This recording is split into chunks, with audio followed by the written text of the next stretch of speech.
नरोदा गांव कत्लेआम में फैसला आ गया है। आपको बता दें कि माया कोडनानी और बाबू बजरंगी समेत सभी मुलजिमीन बरी हो गए हैं। इस वक्त की बड़ी खबर आप तक पहुंचा रहे हैं। आपको बता दें कि नरोदा गांव कत्लेआम में फैसला आया।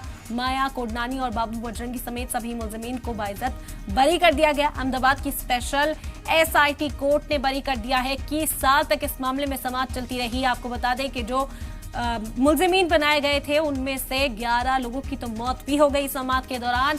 आज इस मामले में फैसला आया और सभी मुलजिमीन को बरी कर दिया गया। बड़ी खबर है इस वक्त की आप तक पहुंचा रहे हैं। नरोदा गांव कत्लेआम में ये फैसला आया है।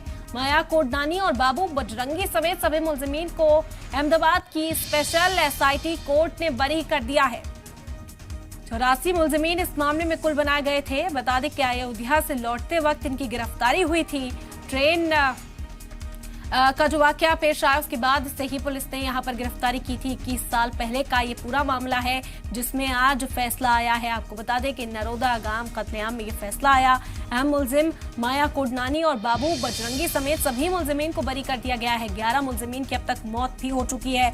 जिस दौरान ये मामला जेर समाअत रहा उस बीच 11 लोगों की मौत भी हो गई जो इस मामले में मुलजिम ठहराए गए थे, उस वक्त मुलजिम बनाए गए थे। लेकिन आपको बता दें कि आज ये बड़ा फैसला आया जिसमें यहाँ सभी को बरी कर दिया गया है। 21 साल के बाद ये फैसला सुनाते हुए सभी मुलजिमीन को बरी कर दिया गया। इस वक्त की ये बड़ी खबर है आप तक पहुंचा रहे हैं। नरोदा गांव कत्लेआम में ये फैसला आया है। माया कोडनानी और बाबू बजरंगी समेत सभी मुलजिमीन को बरी किया गया।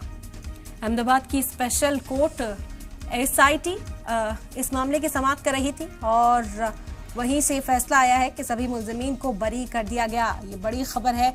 ये मामला जेर समाअत लगभग 21 सालों से था। इस वक्त की बड़ी खबर आप तक पहुंचा रहे हैं। आपको बता दें कि 21 साल के बाद ये फैसला आया है और इसमें सभी को बरी कर दिया गया।